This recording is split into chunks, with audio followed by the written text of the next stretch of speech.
Oke, Muhammad Erlan biasa dipanggil siapa, Erlan? Siap, Erlan. Oke. Erlan asalnya dari mana nih? Siap, saya asal Jakarta. Oke, dulu pas masuk Taruna daftar berapa kali? Saya baru masuk Taruna di kesempatan yang kedua. Sebelumnya yang pertama itu saya sudah sampai tingkat pusat. Oke. Sudah sampai sidang aspers. Tapi waktu sidang aspers itu dinyatakan ada kurang di postur di bagian pitching mata kanan. Pitching tuh membidik. Oke. Siap. Terus perjuangannya sampai dengan kemudian berhasil masuk Taruna itu seperti apa? Ya, sebelumnya di tahun 2019 percobaan pertama itu saya waktu lulus SMA sebenarnya sudah diterima di Universitas Brawijaya dan Erlangga. Tapi saya berpikir untuk tidak daftar ulang karena saya niatnya memang jadi Taruna. Yang saya khawatirkan kalau saya sudah daftar ulang entah di Brawijaya atau Erlangga, saya tidak fokus untuk mengulang kembali tes Akmil atau mungkin sudah enak menjadi mahasiswa. Akhirnya saya memutuskan tidak daftar ulang dan saya 1 tahun di rumah pembinaan baik fisik, jasmani dan sebagainya. Dan menurut saya kalau fisik kan waktu itu saya juga fisik akademik tidak kurang, jadi hanya menjaganya saja. Tapi lebih saya waktu itu kayak terapi untuk membidik mata biar bisa sempurna. Oke, emang dari dulu cita-citanya pengen jadi Taruna atau gimana nih? Siap, betul. Oke, sekarang aku mau ke Raihan ya. Dari Jogja nih ya? Iya, dari Jogja. Nah, dulu daftar berapa kali nih? Alhamdulillah kalau saya kesempatan pertama diterima langsung tahun 2020. Oke, terus perjuangannya seperti apa itu? Kalau perjuangan mungkin yang saya rasain lebih ke kondisi saat itu ya. Karena kan waktu itu masih zaman pandemi, masih marak pandemi. Jadi mulai dari latihan, kemudian persiapan akademik, psikologis dan seterusnya itu saya benar-benar mandiri di rumah. Jadi kayak pembinaan fisik itu saya mandiri, lari sendiri, belajar sendiri. Mungkin informasi sedikit itu dapatnya dari senior-senior saya, kakak kelas saya yang dulu ngajakin saya buat masuk ke akademi militer. Oke, jadi emang dari dulu cita-citanya dari Taruna? Kalau pingin itu waktu SMA, karena kebetulan di SMA walaupun nggak banyak, tapi itu setiap tahun ada kakak kelas saya yang masuk Akmil. Jadi setiap tahun juga itu kakak kelas saya datang lagi ke SMA sosialisasi, dan kebetulan pas saya terima sosialisasi juga saya merasa kayak wah ini pas nih buat saya buat masuk akademi militer. Menginspirasi kamu jadi Taruna. Siap. Ya. Kembali ke Erlan ya. Siap. Dari kecabangan apa nih Erlan? Saya dari kecabangan Zeni. Oke, yang dipelajari apa aja tuh? Kalau Zeni sendiri itu sebagai banpur di Angkatan Darat, dia mempunyai 9 kemampuan. Untuk identiknya sih Zeni itu di bidang konstruksi dan destruksi. Itu kalau di perkuliahan lebih cenderung ke teknik sipil. Oke. Kalau ke Raihan dari kecabangan apa nih? Kalau saya artileri pertahanan udara. Oke, yang dipelajari? Kalau itu mungkin di perkuliahan prodinya lebih ke elektro. Dimana kalau Arhanut itu kami fokusnya pertahanan udara lewat artileri. Dimana sini ada rudal, misil, meriam dan seterusnya. Oke, ini sama-sama dari tingkat 3 ya? Siap, tingkat 3. Oke, sekarang kesibukannya lagi ngapain? Kalau kami sendiri sih ini kan kami juga baru kembali dari cuti. Nah, untuk mulai minggu ini dan seterusnya kemungkinan kebanyakan dari kami mulai pelajaran prodi. Kalau saya elektro, Erlan kan saya dari teknik sipil. Jadi mulai lebih banyak pelajaran prodi dan juga persiapan untuk penyiapan pembentukan tugas akhir.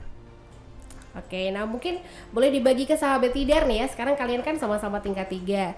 Perjuangannya nih, apa hal yang bikin kamu tuh susah, ataupun bukan susah sih sebenarnya, apa yang bikin kamu agak mungkin terkendala pas tingkat 1, terus hal yang menyenangkan tingkat 1 tuh apa aja? Ya kalau tingkat 1 sih awalnya kayak banyak dukanya. Pertama kali rasanya pisah dengan orang tua, ada saat-saat kayak kangen rumah atau homesick. Tapi kita ngobatinnya ya karena kita melaksanakan menjalani sama-sama, capek bareng-bareng, itu yang mengalahkan rasa homesick kita dan menjadi motivasi untuk tetap mengikuti pendidikan sampai sekarang. Oke, kalau ke Raihan tingkat 1 apa nih?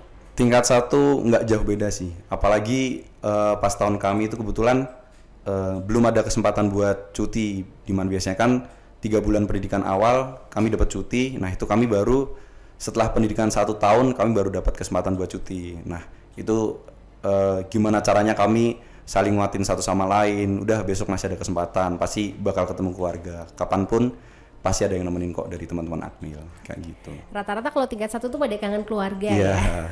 Kalau tingkat 2 apa nih Erlan? Kalau tingkat 2 sih kalau rasa homesick atau kangen udah seperti udah biasa kalau udah jalani tahun kedua. Kalau di tingkat kedua Sersan ini kita banyak istilahnya kalau di Akmil tuh mencari kebanggaan. Kebanggaan di sini buat yang kita peroleh pas tingkat 3. Ada yang menjadi Pokdo seperti kami yang pakai tali, ada juga yang megang genderang suling Chan Kalokananta yang sering dilihat oleh umum dan mencari prestasi untuk masing-masing. Kalau yang menyenangkan apa nih tingkat 2?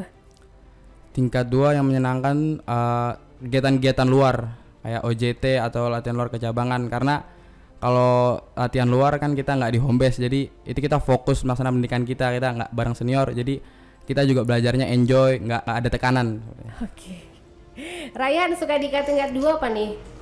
Kalau dukanya karena memang kegiatannya sangat padat, tapi juga kami dituntut dari senior tetap bersikap baik. Kemudian kan ketika tingkat 2 kami udah punya adik juga, di mana kami bertanggung jawab sama adik-adik kami. Itu agak sulitnya saat itu gimana kita bagi fokusnya, harus bisa melaksanakan perintah dan juga harus bisa menjadi contoh buat adik-adik. Tapi kembali sih kalau saya pribadi, bantuan itu dari teman. Ketika saya jalinin sama teman-teman walaupun capek, akhirnya tindakan bareng-bareng, lihat kanan kiri sama teman, asik juga tindakan bareng-bareng, jalaninnya bareng-bareng, nggak kerasa juga akhirnya. Menemukan keluarga baru ya. Boleh lanjut ke tingkat 3? Kalau kamu belum selesai? Mau dilanjutin lagi? Boleh. Senangnya tingkat 2. Okay. Kalau senangnya sama juga latihan luar, karena kalau latihan luar itu selain kan kita kalau di dalam ketemunya mungkin sama teman-teman, sama pengasuh terus. Nah kalau di luar nih kita banyak komunikasi langsung sama masyarakat sekitar Magelang. Apalagi kalau latihan luarnya jauh itu kita lebih senang lagi, perjalanan bisa istirahat, sampai di tempat latihan kita bisa maksimal buat kegiatan. Itu yang menurut saya lebih menyenangkannya di tingkat 2-nya. Sekalian healing tipis-tipis ya. Iya, siap benar. Lanjut boleh ke tingkat 3? Tingkat 3 menurut saya lebih harus bisa membagi fokus lagi, karena alhamdulillah kalau kami berdua mendapat amanah tanggung jawab. Jadi selain harus tetap bisa pembelajaran akademik, jasmani, kami tetap harus bertanggung jawab terhadap amanah kami. Jadi walaupun nanti pagi sampai sore belajar, ketika ada tugas tanggung jawab yang menyangkut amanah kami, itu sorenya kami harus tetap melaksanakan. Bahkan sampai malam pun ketika memang diperlukan, kami tetap harus melaksanakan tanggung jawab tersebut. Gitu. Oke, kembali ke Erlan nih. Tingkat 3 suka dukanya apa? Tingkat 3 sih sebenarnya kalau kegiatan padatnya sama mungkin dengan tingkat 2, tapi bedanya tingkat 3 kita lebih enjoy karena udah nggak ada tekanan dari senior. Kebetulan tingkat 4 kan banyak di luarnya, kegiatan sarcap, OJT dan lain sebagainya. Jadi kita bisa lebih fokus terutama di akademik yang terkait tentang kita pribadi. Tapi kembali itu yang membuat kita punya tugas lebih karena amanah yang kita emban. Jadi di saat teman-teman kita yang lain sudah bisa selesai istirahat karena tugas tanggung jawab sudah selesai, tapi kalau kita diperlukan kapanpun waktunya, kapan saja kita harus selalu siap sedia. Jadi kita mengorbankan sedikit waktu lebih banyak daripada rekan-rekan kita yang lain. Oke, nah sahabat Dinar, mungkin kamu sempat dengar kalau mereka tuh punya tugas dan tanggung jawab masing-masing berbeda-beda gitu ya. Dan mungkin juga buat kamu yang gabung via streamingnya Instagram Radio Dinar, kamu ngelihat nih ya kalau tali kurnia mereka berdua itu beda. Nah, ditahan dulu rasa penasaran kamu, nanti kita bakal balik lagi nanyain langsung ke mereka artinya apa tuh ya dan tugas-tugasnya apa aja. Sampai nanti jam 5 sore, dan ditunggu juga buat kamu yang pengen nanya bakal dijawab langsung sama Erlan dan juga Raihan. Silakan gabung di 0878 0878 9430. Taruna Kita 90,3 FM Radio Tidara di Generasi Terpelajar 2023 Stay Healthy. Balik lagi masih di Taruna Kita, dan ngingetin lagi buat sahabat Tidar yang mungkin pengen nanya-nanya langsung ke Erlan dan juga Raihan, silahkan gabung di 0878 0878 9430 ya. Kamu juga bisa gabung via streaming siarannya lewat Instagramnya Radio Tidar di @radiotidarfm. Oke, nah lanjut lagi ngobrol sama Erlan dan juga Raihan nih. Ada gak sih pengaruh orang tua kalian terhadap keinginan kalian buat jadi taruna? Mungkin dari keluarga background militer atau gimana? Dari siapa dulu? Erlan apa Raihan? Erlan dulu. Ya, saya kebetulan orang tua saya juga dari militer. Ya saya abiturian dari Sepa PK tahun 98. Untuk pengaruh orang tua sih ada, apalagi saya anak pertama, mungkin menjadi harapan yang ya kalau anak pertama sudah ada, nanti adiknya menyusul lah, entah mau sipil atau kuliah biasa atau terus taruna. Tapi intinya saya anak pertama tuh mungkin yang paling diharapkan, sehingga biar ada penerusnya dulu. gitu. Oke, terus suka duka orang tua militer masuk Taruna tuh apa? Suka duka, kalau dukanya dulu sih mungkin ada sedikit beban moral karena beberapa orang di sekitar kayak menganggap oh kalau anak tentara mudah nih masuk tentara juga. Padahal nyatanya enggak. Saya kan tadi sudah sampaikan saya masuk kesempatan yang kedua. Pada saat saya gagal pertama, malah ada yang komentar, "Kok anak tentara enggak masuk?" Giliran tahun berikutnya masuk, iyalah wajar masuk anak tentara. Malah jadi beban ya. Siap. Tapi kalau banyak senangnya, sukanya sih karena motivasi karena ayah saya, kebetulan kakek saya itu supir truk dan nenek saya penjual pecel, tapi orang tua saya bisa mampu seperti itu. Istilahnya dari yang latar belakangnya sederhana atau dibilang menengah ke bawah aja mampu sampai sekarang ini, apalagi saya yang sudah orang tua tentara harus lebih bisa melampaui ayah saya. Oke, mungkin dulu waktu latihan mau daftar Taruna, orang tua ada yang ngebantuin nggak sih, misalnya ngasih gambaran apa aja latihan-latihan yang harus kamu jalani gitu nggak? Selain ngasih gambaran, kebetulan orang tua saya dulu waktu kuliah itu jurusan olahraga di lulusan IKIP Semarang. Jadi saya selain dikasih arahan aja, kita latihan bareng. Oke, jadi latihan bareng ya malah. Siap. Jadi teman latihan nih. Oke, sekarang beralih ke Raihan nih. Gimana? Kalau saya sendiri orang tua kebetulan bukan dari militer. Baik ayah, ibu ataupun keluarga besar itu kebetulan nggak ada yang militer. Jadi bisa dibilang juga saya anggota keluarga pertama yang berkeinginan untuk jadi anggota militer. Kalau ayah saya kebetulan dosen, ibu saya juga dosen, dan kedua orang tua saya pun nggak pernah membatasi ataupun memaksa saya untuk mau kemana, harus kemana itu enggak. Dan ketika saya juga menyampaikan kalau saya mau daftar Taruna pun, alhamdulillah juga mensupport 100% selama itu memang udah jadi pilihan yang saya mau. Orang tua selalu mendukung. Oke, dan alhamdulillah sekali daftar langsung masuk ya? Siap, alhamdulillah sekali daftar langsung masuk. Oke, pasti bangga sekali nih orang tuanya ya. Nah, sekarang ke ini yang bikin penasaran Sobat Tidar nih ya. Tali kurnya beda antara kuning sama biru dan juga kuning sama hitam. Kalau kuning hitam artinya apa nih? Ya, kalau kuning hitam itu Lemustar, Lembaga Permusyawaratan Taruna. Oke, tugasnya ngapain aja tuh? Kalau Lemustar itu kalau kita di tingkat SMA seperti MPK, Majelis Permusyawaratan, yang tugasnya itu menyalurkan aspirasi taruna-taruna baik taruna angkatan saya ataupun junior atau bahkan senior, itu untuk menyalurkan aspirasinya kepada lembaga. Aspirasi dalam bentuk mungkin kesejahteraan, entah mungkin taruna jenuh akan lauk rukan yang disediakan ingin diganti, atau kesejahteraan misalnya ada tanggal merah untuk pengajuan izin bermalam, seperti menyalurkan seperti itu. Oke, jadi berarti curhatnya langsung ke kamu gitu ya? Siap, kami jadi jembatan perantaranya untuk lembaga. Oke, terus prosesnya sampai kamu terpilihnya gitu seperti apa? Untuk pemilihan itu jadi kita pertama ada penilaian dari senior itu Pokdo tingkat 3 waktu kami tingkat 2. Mereka menilai dari nilai peringkat kita baik akademik, JAS maupun SIKU. Nah, dari penilaian itu diperoleh peringkatnya, Pokdo atau senior kita itu mengajukan ke batalion. Nah, dari batalion nanti diteruskan ke resimen, dan resimen memanggil kita untuk wawancara dan seperti mencocoki apakah si A layak ditempatkan di posisi ini dan B layak. Dan saya dipilih di Lemustar. Oke, saingannya berapa orang tuh? Kalau untuk menjadi Lemustar, semuanya ya pengen ya. Mungkin banyak juga yang mau.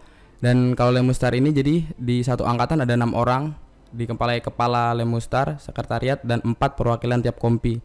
Jadi saya kebetulan Lemustar Kompi D. Kompi D itu yang membawahi kecabangan Banpur dan Banmin seperti Zeni, Polisi Militer, dan Penerbat.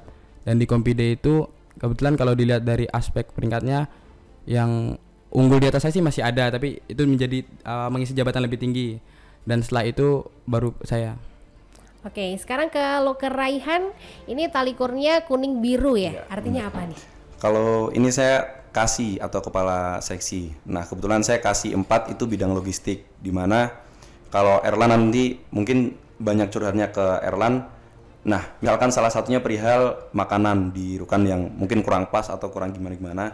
Nah, kalau saya itu berkaitan dengan logistik. Jadi misalkan ada yang laporan ke Erlan, nanti Erlan bisa laporan ke saya, biar nanti saya olah datanya, nanti saya baru laporkan ke lembaga. Nah, selain logistik atau makanan itu misalkan keperluan taruna, misalkan ada sepeda. Kalau kami Resimen Kor kan punya properti sendiri, salah satunya sepeda. Misalkan ada sepeda rusak, itu nanti saya yang tanggung jawab untuk mencari misalkan yang bisa benerin, nanti kami datangkan ke admin untuk membenarkan sepeda tersebut gitu. Oke, proses terpilihnya nih.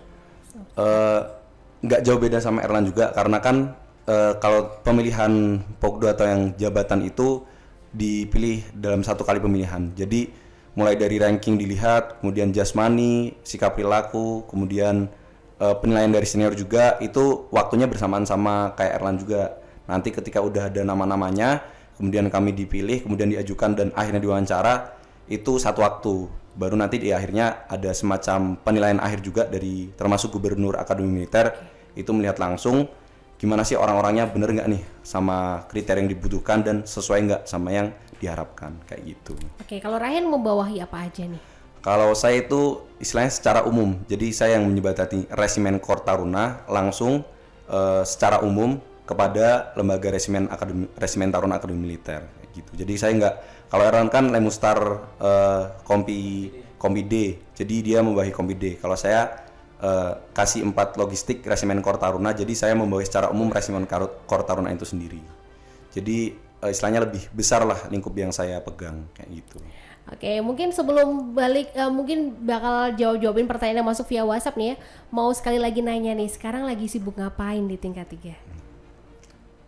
Mungkin saya dari dulu untuk tingkat 3 ini memasuki semester 6 ya. Memasuki semester 6 kami lebih fokus di pelajaran prodi. Kalau sebelum-sebelumnya tingkat 1 2 banyak pelajaran umum, pelajaran taktik atau latihan perang konvensional, sekarang kita ke prodi. Saya tadi kan di sini kebetulan teknik sipil.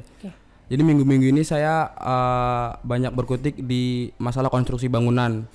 Ada teori, praktek itu dicampur-campur. Kebetulan minggu lalu kita sudah habis teori, ada ujian, kemudian minggu ini sampai minggu depan kami melaksanakan praktek dari konstruksi bangunan, mulai bangunan gedung, pembuatan jalan dan jembatan.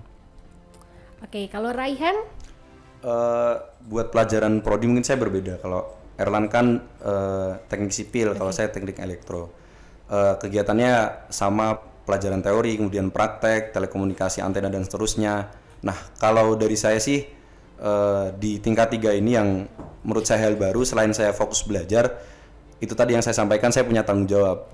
Karena kan apalagi saya membawahi perihal logistik, itu bahkan setiap hari pun mungkin banyak kelogistikan yang diperlukan, mulai dari sepeda, kemudian keperluan-keperluan taruna yang wah ada yang rusak nih, ada yang kurang nih, itu nanti laporannya ke saya. Misalkan setiap Senin kami ada upacara, kemudian nanti ketika mau melaksanakan upacara itu di lapangan upacara ada perlu stand mic, panggung, kemudian untuk para Pokdo berpedang itu perlu pedangnya, kemudian nanti keperluan-keperluan lain seperti bendera pencang dan seterusnya itu nanti saya yang bertanggung jawab buat mengkoordinasi agar nanti dalam pelaksanaan upacara itu semua keperluannya itu ada. Oke, Taruna ini kan sibuk banget nih ya. Selain itu kalian juga punya tanggung jawab masing-masing. Kalau Ryan bagi waktunya seperti apa biasanya? Kalau bagi waktu yang pertama sih karena memang saya tugas utamanya untuk belajar, yang saya prioritaskan memang belajar. Tapi ketika memang ada panggilan mendesak ataupun keperluan yang memang amanah saya butuhkan, itu baru nanti saya kerjakan lebih dahulu. Nanti ketika kami itu jam kosong itu sore. Dalam artian kegiatan belajar mengajar itu selesai. Nanti sore itu ada kegiatan bimsuh mulai dari olahraga, lokananta, bela diri dan seterusnya. Nah, ketika memang ada tugas dari amanah saya, nanti saya akan ambil waktu tersebut untuk mengerjakan tugas. Pun ketika waktunya nggak cukup, baru ditambah ketika jam istirahat malam, nanti saya nyicil sedikit lah biar tugasnya bisa selesai. Oke, kalau Erlat bagi waktunya seperti apa? Kalau saya bagi waktu, kita kan kegiatan yang sama-sama dari pagi sampai sore. Nanti kalau sore istilahnya udah mandiri. Mungkin kalau sore sampai sebelum maghrib saya masih ikut seperti yang lain olahraga, dan setelah makan malam itu waktu yang senggang bagi kami. Kalau saya mungkin padatnya sebagai Lemustar, kami berenam padatnya itu waktu mau ujian, mau ulangan entah UTS, UAS. Nah, kami berenamnya berdiskusi untuk kalau di SMA dikenal kita buat kisi-kisi.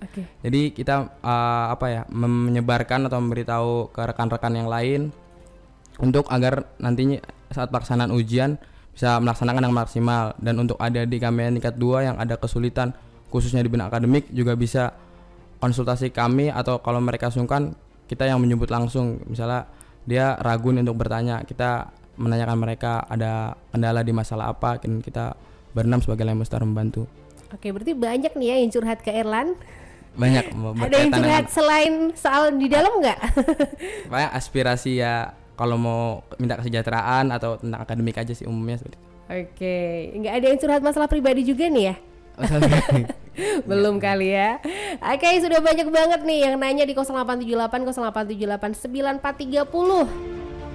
Langsung aja bakalan aku bacain satu persatu nih ya. Dari Ahmad, lagi streaming di Palangkaraya nih. Buat Bang Erlan, dulu semantap apa tuh merelakan keterima di Brawijaya asal lepas aja.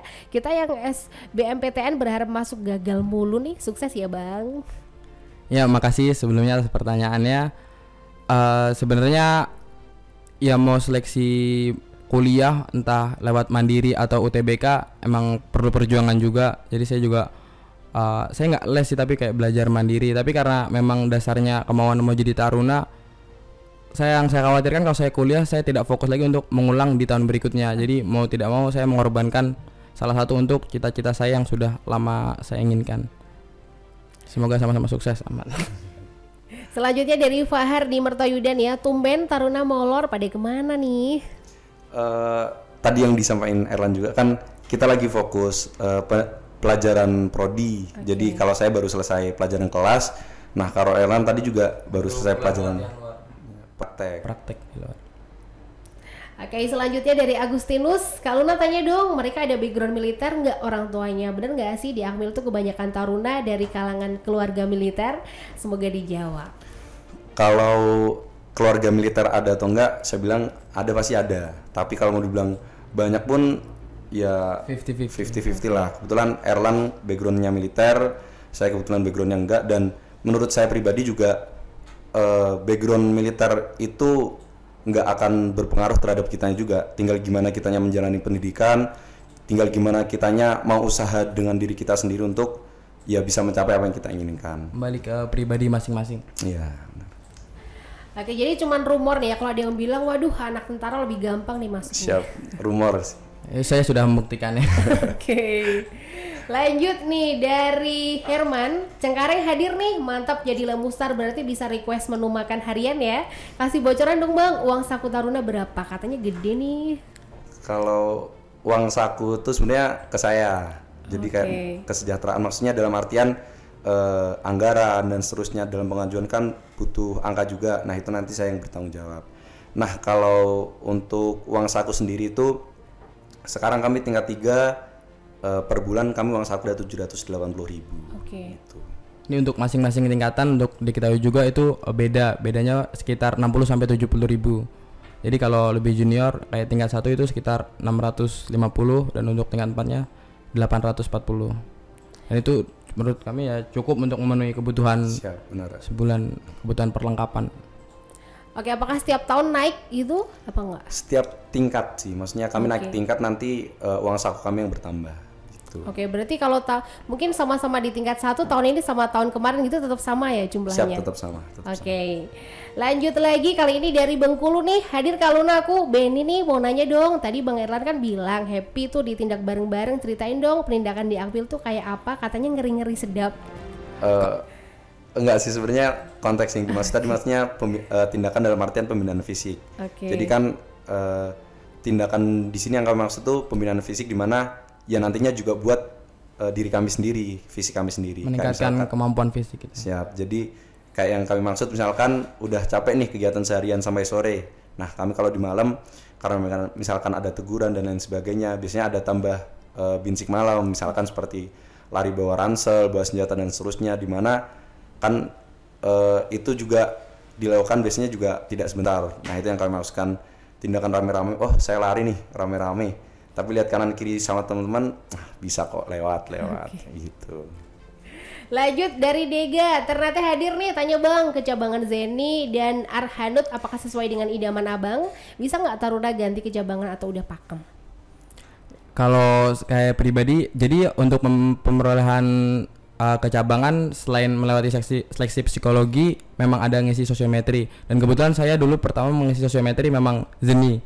Setelah sosiometri mengerjakan psikologi dan akhirnya dapat Zeni, jadi sesuai dengan apa yang saya harapkan sebelumnya. Oke, kalau Raihan? Sama juga, karena kan dari tes psikologi juga itu istilahnya menggambarkan juga lah nanti kita bisanya di mana, dan juga sosiometri disamakan dengan keinginan kita mau kemana. Jadi ketika saya dapat arah Hanud juga yang saya tahu dari hasil tes psikologi, dan itu sudah sesuai sama yang saya inginkan buat masuk ke arah Hanud juga kayak gitu. Oke, sekarang beralih ke pertanyaan yang sudah masuk ke live Instagram kita di @radio_tidar_fm nih. Halo, oh ya, ini belum juga nih. Kalau ganti kecabangan gitu bisa nggak? Kalau ganti kecabangan itu sebenarnya nggak bisa, kecuali ada faktor di sini kesehatan. Misalkan sakit, misalkan kecabangan awalnya infanteri, satpur, itu kemudian dia karena mungkin kecelakaan latihan atau memang ada ternyata penyakit bawaan, kemudian siap itu sakit dan dirasa ketika dia di kecabangan tersebut nanti akan menghambat dalam berkegiatan dan seterusnya, itu nanti bisa dialihkan kecabangannya ke, biasanya kalau karena masalah kesehatan itu ke Banmin, seperti misalkan ke POM, perlengkapan, bekang dan seterusnya. Gitu. Oke.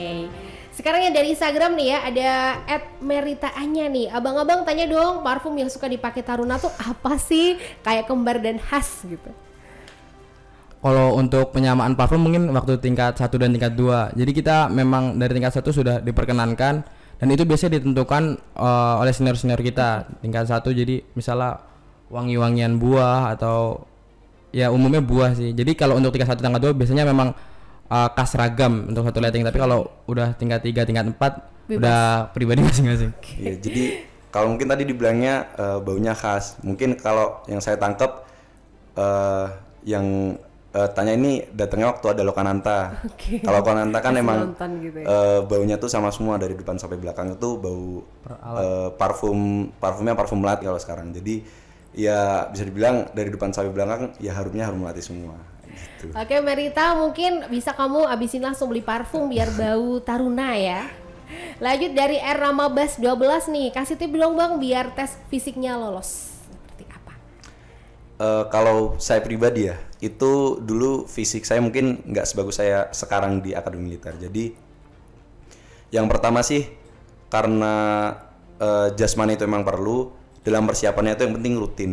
Dimana kalau kita latihan cuma sehari 2 hari kemudian berhenti, terus kita latihan lagi, itu menurut saya bakal ya bikin restart lagi lah dari nol lagi. Jadi kalau saran dari saya dalam latihan jasmani itu yang penting rutin, nggak perlu banyak-banyak. Misalkan dari lari nggak perlu langsung 7 putaran, 8 putaran, itu yang penting rutin. Misalkan dari 6, nanti minggu depan nambah lagi, minggu depannya nambah lagi. Selama itu rutin nanti pasti bakal ngebantu buat jalannya seleksi kayak gitu. Oke, mungkin aku ada pertanyaan nih, kalau pas lagi cuti gitu tetap latihan fisiknya jalan seperti biasanya? Iya, kalau cuti karena memang pribadi juga sebenarnya suka olahraga, jadi alhamdulillah setiap hari juga selama pelaksanaan cuti seenggaknya lari itu udah paling minimal kayak gitu. Oke, kalau Erlan pas cuti gimana nih? Kalau saya pas cuti kebetulan saya kan kita hubungannya per peleton, per kecabangan. Kami kemarin yang Zen itu waktu cuti kita buat kompetisi lewat Nike Running Club. Jadi di kompetisi itu dalam kurun waktu cuti 12 hari kita perolehan banyak-banyakan, jauh-jauhan kilometer, berapa yang paling banyak nanti kita apresiasi, kayak mungkin kesejahteraan bebas dinas dalam kan, dan sedangkan yang 3 terbawah ada punishmentnya, mungkin latihan lari di dalam lebih dan sebagainya. Oke, cuti tetap produktif ya. Siap. Lanjut nih dari Arturo Denny, Bang, tiap Sabtu kalau taruna lagi latihan Lokananta lagi istirahat boleh gabung ngobrol-ngobrol nggak sih Bang? Ya, jadi kebetulan juga kalau saya bagian dari Lokananta juga. Jadi setiap Sabtu juga latihannya kan pasti ke atas tuh ke Sabta Marga. Nah, kalau memang kan waktu istirahat sebenarnya boleh-boleh aja kok. Selama memang mungkin ketika pengasuh kami lagi nggak ngambil pengarahan, kami memang lagi istirahat duduk-duduk, itu nggak apa-apa disamperin. Mau tanya-tanya, mau minta arahan atau gimana, itu pasti kami bantu. Oke, soalnya rata-rata pada takut nih ya. Ada sungkan mungkin. Terakhir dari Fatima Zahra, ini sedikit curhat nih. Pernah jalan sama taruna tapi di ghosting. Sukses ya Bang. Gimana nih? Ada salah satu yang nge-ghosting nggak nih? Pernah nge-ghosting nggak? Semoga nggak ya. Kalau itu pribadi masing-masing lagi sih. Macam-macam juga kan gitu. Kalau mau dibilang juga nggak bisa kita samain semuanya juga sih. Oke, semoga kalau Erlan dan juga Raihan jangan pernah nge-ghosting ya. Siap. Oke, ini terakhir pesan buat Sobat Tidar dong. Dari Raihan dulu mungkin. Kalau dari saya yang pertama, gimana pun keadaannya, apapun tujuan dari rekan-rekan sekalian, mau nanti misalkan mau masuk akademi militer, pun nantinya nggak masuk akademi militer, masuk kuliah dan seterusnya, itu kalau dari pesan dari saya yang penting bisa bermanfaat buat orang lain. Karena bermanfaat itu nggak harus lewat jalur ini, jalur itu, dan jalur yang lainnya. Selama kita memang bisa bermanfaat bagi orang lingkungan sekitar kita, itu adalah tujuan terbaik bagi hidup kita. Oke. Erlan? Kalau saya pribadi sih, menurut saya motivasi saya yang saya terapkan selama ini itu tiada usaha yang sia-sia. Jadi apapun yang kita usahakan, ikhtiarkan, pasti walaupun besar atau kecil yang kita peroleh, pasti akan kita dapat manfaatnya. Tapi kembali lagi, dengan besar kecil apa yang kita peroleh, apa cita-citakan, itu kembali lagi dengan bagaimana berjuang kita. Kalau berjuang kita keras, ulet, tekun, tentu yang akan kita peroleh juga cenderung lebih besar. Pun sebaliknya, kalau usahanya kurang atau biasa-biasa saja, yang diterima pun juga biasa-biasa saja. Oke, waduh thank you banget nih ngobrol-ngobrolnya. Ngerasa udah jam 5 aja nih. Sukses terus buat Erlan dan juga Raihan. Amin. Amin. Semoga dimudahkan segala urusannya ya. Amin. Ya sahabat Tidar, ketemu lagi sama Taruna Kita di Rabu minggu depan. Kita pamit dari Taruna Kita, Suara Dita Karya, Radio Tidar. Sampai jumpa. 94,3 FM, Radio Tidar.